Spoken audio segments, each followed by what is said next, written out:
Hello, good morning friends. आज का ये हमारा कंडक्टोमेट्रिक टाइट्रेशन पे फोर्थ वीडियो है और इलेक्ट्रोकेमिस्ट्री चैप्टर का 12th। इलेक्ट्रोकेमिस्ट्री ये चैप्टर जो है इलेक्ट्रोकेमिस्ट्री पार्ट 1 चैप्टर का ये 12वां वीडियो और कंडक्टोमेट्रिक टाइट्रेशन पे चौथा वीडियो है। हमने इससे पहले 3 वीडियो में देखा था कि कंडक्टोमेट्रिक टाइट्रेशन किसे कहा जाता है। पहले वीडियो में उसी में हमने बताया था कि कंडक्टोमेट्रिक टाइट्रेशन का एक एग्जांपल लिया था, स्ट्रॉन्ग एसिड और स्ट्रॉन्ग बेस में कंडक्टोमेट्रिक टाइट्रेशन किस प्रकार से होता है। उसके बाद हमने देखा वीक एसिड और स्ट्रॉन्ग बेस, बाद में स्ट्रॉन्ग एसिड वीक बेस, और चौथा टाइट्रेशन हमने देखा वीक एसिड वीक बेस के बारे में। मगर इस बार हम कुछ नया प्रैक्टिकल करने जा रहे हैं। ये नया टाइट्रेशन हम देखने जा रहे हैं। उसमें हमने वीक एसिड और स्ट्रॉन्ग एसिड दोनों का मिश्रण, यानी कि mixture of weak acid and strong acid, उसका टाइट्रेशन किया अगेंस्ट स्ट्रॉन्ग बेस के। तो उसमें हमें कैसे रिजल्ट मिलते हैं ये अब हम इस वीडियो में देखने वाले हैं।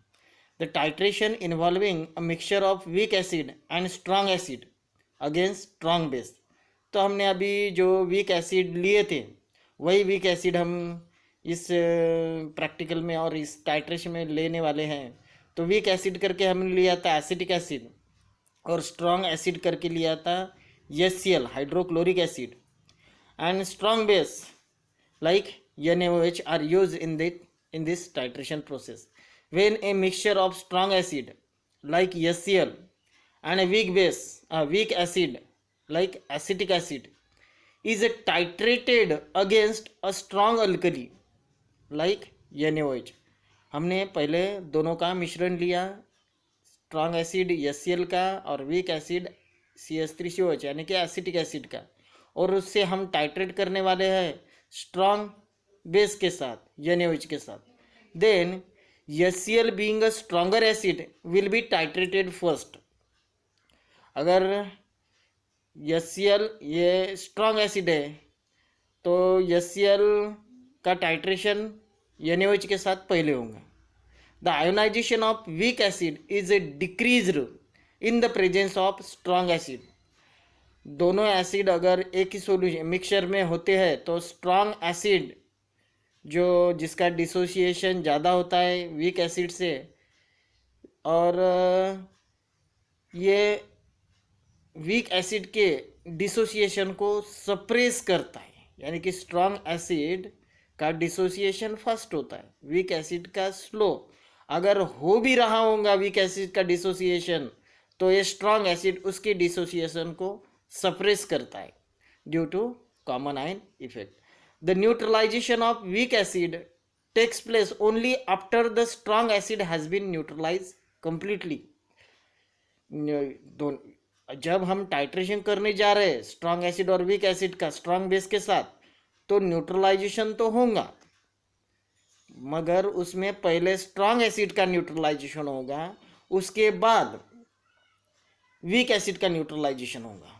दोनों भी न्यूट्रलाइजेशन होने के बाद जब हम एक्सेस में NaOH ऐड करते हैं तो क्या होगा, तो यह अब हम इसी वीडियो में देखने वाले। तो सबसे पहले हमने यहाँ पे कंडक्टेंस और volume of NaOH added plot करके उनमें हमने ग्राफ प्लॉट किया कि पहले जो टाइट्रेशन हो रहा है वो स्ट्रॉन्ग एसिड और स्ट्रॉन्ग बेस में हो रहा है। तो HCl फर्स्ट स्ट्रेट लाइन में हमने बताया, फर्स्ट स्ट्रेट लाइन जो ड्रॉ की है वो स्ट्रेट लाइन HCl और NaOH का जो टाइट्रेशन आ रहा है उसके बारे में बता रही है कि HCl का जो कंडक्टेंस था वो स्टार्टिंग में हाई था। When we have to add the NaOH in the mixture of HCl as well as acetic acid, then conductance will decreases. Why? Because the OH negative ion of sodium hydroxide remove the H positive ion of HCl. Therefore, the H positive ion concentration of this acid mixture is decreases slowly.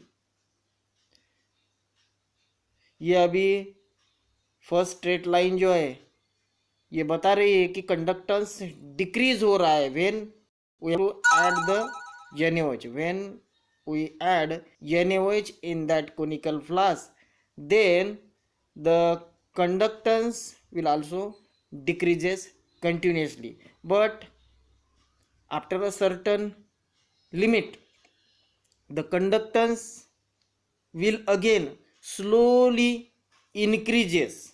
That means at that point the HCl is totally neutralized by NaOH. After a certain limit the conductance will also increases slowly. The conductance will also increases slowly. Why?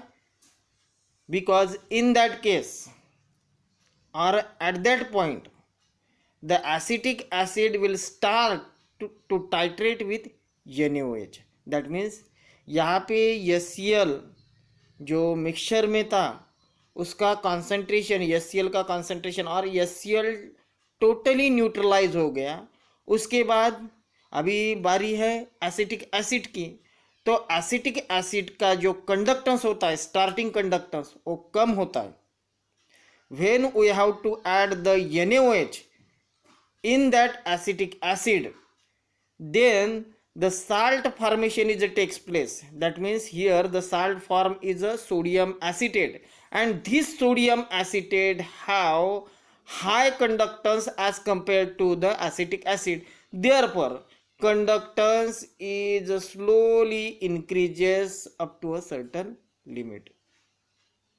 That means when the acetic acid will start to titrate with the sodium hydroxide, then the salt formation is takes place, and this salt have some high conductance as compared to that of acetic acid. So the conductance value is increases up to a certain limit. After a certain limit, when we again add the NaOH, then if the acetic acid is completely neutralized, then if we add NaOH again, then there will be a high increase in conductance is observed. Why? The acetic acid as well as HCl both are neutralized, and the constant when we add the NaOH, then in that mixture the concentration of OH negative ion is increases, and this OH negative ion have high mobility.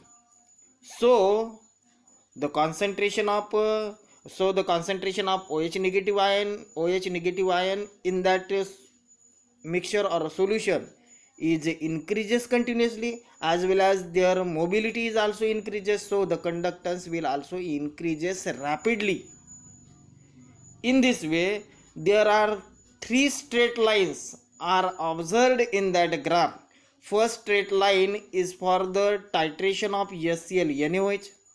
Second straight line is observed for titration of acetic acid versus NaOH, and third straight line is observed for only increase in the concentration of NaOH. That means conductance of OH negative ion only. So in this graph there are 2 points are observed, point A and point B. The point A is the volume of NaOH required for the neutralization of a strong acid. The point A indicates the volume of NaOH required. Point A indicates the volume of NaOH required for the neutralization of strong acid HCl and point B represent the volume of NaOH required for the neutralization of both the acid HCl as well as NaOH. If we want to calculate the volume of NaOH required for the neutralization of acetic acid, then subtract or there is a difference between these 2 points A and B. The difference between the point A and B gives the value of volume of NaOH required for the titration of acetic acid. So in figure, the first point of interactions of the curve A corresponding to the neutralization of strong acid HCl, it provides the volume of NaOH used for neutralization of HCl. Similarly, the second point of intersection of the curve, that is B, gives the end point of titration for both the acid. The volume corresponding to this point is the volume of alkali used for neutralization of both the acid. The difference between these two values is the volume of NaOH used for the neutralization of acetic acid. तो इस प्रकार से अगर हम weak acid और strong acid का mixture strong base के साथ टाइट्रेट करते हैं तो हमें दो एंड पॉइंट यहाँ पे मिल रहे हैं. पहला एंड पॉइंट जो है, तो इस प्रकार से हमने जो ग्राफ प्लॉट किया उसमें हमें दो एंड पॉइंट मिले हैं. तो पहला एंड पॉइंट हमें बता रहा है कि एसिड को, स्ट्रॉन्ग एसिड को यानी कि HCl को टाइट्रेट करने के लिए हमें NaOH का वॉल्यूम कितना लगेगा. और सेकंड जो है पॉइंट बी, वो इंडिकेट कर रहा है कि दोनों एसिड को टाइट्रेट करने के लिए और न्यूट्रलाइज करने के लिए हमें वॉल्यूम ऑफ NaOH रिक्वायर्ड वो बता रहा है. तो ये दोनों रीडिंग लेके हम वीक एसिड के लिए NaOH का वॉल्यूम कितना लगता है ये भी निकाल सकते हैं. तो इस प्रकार से ये वीडियो से मेरे ख्याल से आपके जो क्वेरीज़ है आप जो गूगल फॉर्म में हम ये वीडियो डाल रहे हैं वहाँ पे आप अपनी क्वेरीज पूछ सकते हैं. इसके बाद ये छोटा सा और लास्ट टॉपिक बचा है, titration involving silver nitrate and potassium chloride, that means precipitation reaction का. अभी तक के हमने जो टाइट्रेशन देखे उसमें हमें डिस्प्लेसमेंट रिएक्शन दिखाई पड़ी है, मगर यहाँ पे हम प्रेसिपिटेशन रिएक्शन पे जो एक टाइट्रेशन ले रहे हैं तो उसमें हमने सिल्वर नाइट्रेट AgNO3 और पोटेशियम क्लोराइड का सॉल्यूशन हम यूज़ कर रहे हैं. The end point in the precipitation reaction can be accurately determined by conductometric titration. तो कंडक्टोमेट्रिक टाइट्रेशन का यूज़ करके हम प्रेसिपिटेशन रिएक्शन का जो एंड पॉइंट है वो अच्छे से मिला सकते हैं. In the titration of potassium chloride against silver nitrate, अगर हम पोटेशियम क्लोराइड और silver nitrate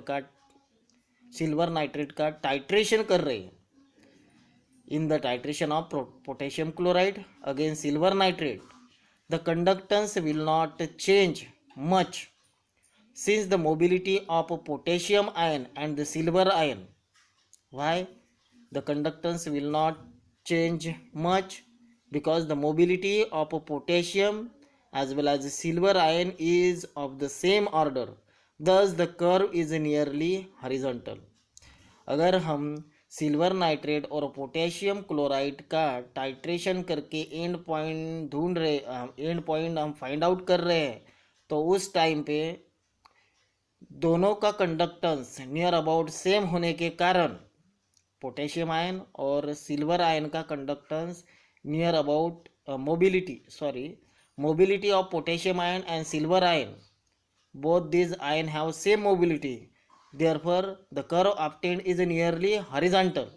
But if the endpoint is obtained, there is a sharp increase in conductance.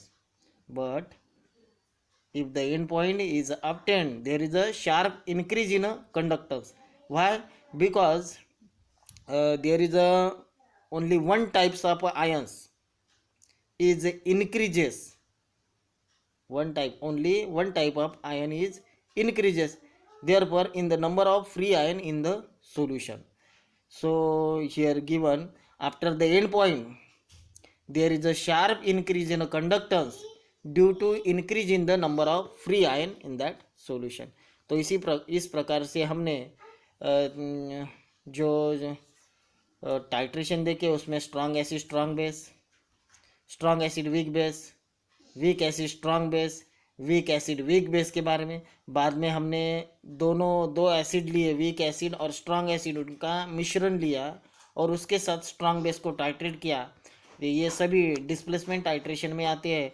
और ये प्रेसिपिटेशन टाइट्रेशन में सिल्वर नाइट्रेट और KCl का अगर हम टाइट्रेशन करने जा रहे हैं तो उसमें हमें पहले हॉरिजॉन्टल लाइन मिलेंगी, बाद में अगर एंड पॉइंट होने के बाद हम अगर ये दोनों में से कोई भी एक सॉल्यूशन एक्स्ट्रा ऐड कर रहे होते हैं तो कंडक्टेंस वैल्यू रैपिडली इंक्रीज हो जाती है।